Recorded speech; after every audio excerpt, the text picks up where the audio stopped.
Assalamualaikum warahmatullahi wabarakatuh. Selamat pagi, salam sejahtera untuk kita semua. Pertemuan ke-11 mata kuliah kewirausahaan membahas tentang bagaimana kita merintis bisnis dan menyaring peluang usaha. Pertama-tama saya ingin menyampaikan tentang prinsip dalam menyaring usaha atau bisnis baru ya. Nah, produk itu akan mencipta atau memberikan nilai tambah bagi pembeli atau pengguna. Kalau nggak ada nilai tambah, konsumen tentu tidak akan tertarik. Produk itu akan menghasilkan nilai tambah karena mampu mengatasi suatu masalah. Bisa masalah besar, atau bisa juga untuk memenuhi suatu permintaan yang istimewa. Sehingga pelanggan atau konsumen rela atau mau membayar dengan harga yang kita tetapkan. Kemudian pasarnya cukup kuat, margin baik, dan memiliki karakteristik menghasilkan uang yang cukup. Nah, di samping itu tentunya mempunyai pertumbuhan yang tinggi, misalnya di atas 20%. Nah, margin kotornya lebih kurang 40%. Nah, sehingga akan cepat mencapai arus kas bebas ya. Laba yang berulang, kemudian aset dan juga modal kerja yang rendah. Nah, ini tentunya dalam kaitan dengan menyaring usaha baru adalah apa yang diinginkan ini sesuai dengan yang diharapkan dari pendiri perusahaan atau tim manajemen. Nah, ini yang pertama ya, tentang menyaring usaha. Yang kedua, tentunya dalam hal ini tentunya ada suatu pengambilan keputusan. Nah, dalam kaitan dengan bagaimana kita menyaring usaha, kemudian kita akan menentukan usaha, ada beberapa metode ya untuk memperoleh keputusan lanjut atau tidak berlanjutnya suatu rencana bisnis. Ya. Pertama, kita melakukan studi kelayakan bisnis atau istilah lainnya adalah feasibility study. Kemudian kita melakukan SWOT analysis. Kemudian melakukan yang namanya metode quick screen. Kemudian venture opportunity screening exercise atau POSCE. Nah, ini adalah semua berupa metode-metode bagaimana kita mengambil keputusan bisnis dalam rangka kita ingin menetapkan apakah bisnis berlanjut atau tidak. Nah, kemudian di samping itu tentunya kita bersama mengetahui mengenai namanya studi kelayakan bisnis. Studi kelayakan bisnis ini bertujuan sebagai bahan pertimbangan dalam rangka untuk pengambilan keputusan untuk menerima atau menolak suatu keputusan investasi ya. Misalnya tadi disebutkan ada namanya feasibility study. Apakah ini feasible? Apakah itu tidak feasible?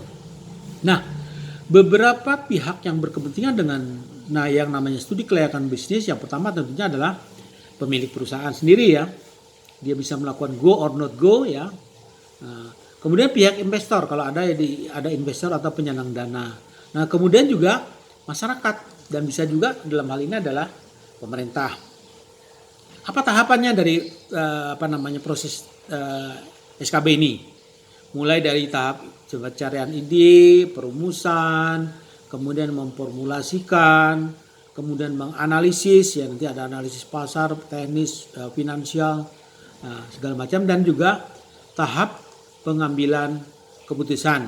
Nah, kalau kita ketahui tentang yang namanya analisis SWOT yaitu strengths, weaknesses, opportunity, and threats ya.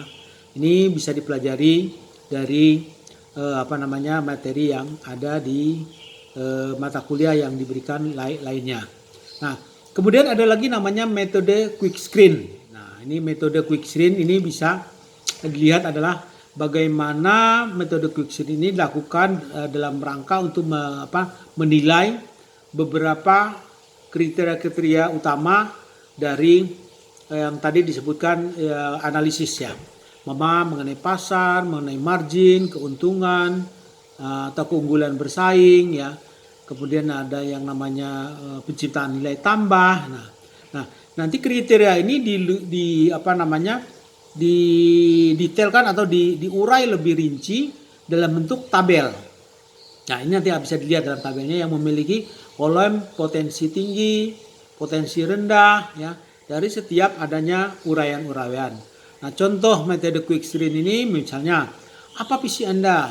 Peluang apa yang Anda miliki? Apa visi Anda untuk menjalankan usaha? Apa keuntungan yang dijanjikan? Bagaimana usaha ini bisa menjawab masalah, ya, terkait dengan kepentingan pelanggan.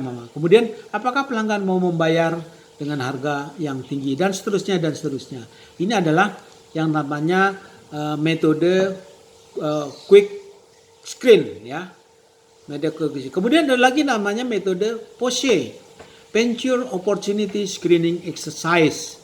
Nah, di sini ya kita ingin mengetahui bahwa wirausaha itu memiliki peran yang penting untuk menemukan suatu usaha baru. Nah, pada gilirannya ini akan memberikan kontribusi yang besar dalam kaitan dengan secara nasional.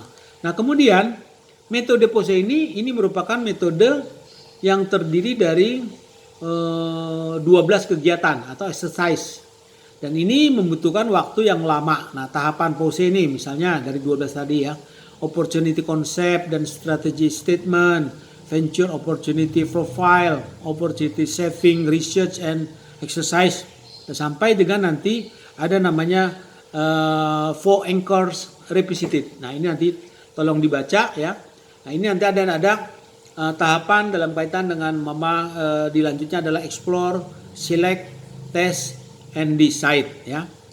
Nah, ini semua adalah tahapan dalam rangka bagaimana kita mendiskusikan dan juga melihat ide-ide atau rencana dari bisnis tersebut dan kemudian apa yang terkait dengan bisnis tersebut, misalnya mengenai pasar, produk, teknologi, ekonomi ya, dan lain-lain.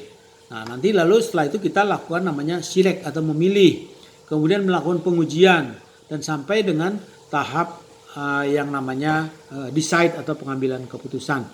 Demikian yang bisa saya sampaikan. Wabillahi taufiq wa hidayah. Wassalamualaikum warahmatullahi wabarakatuh.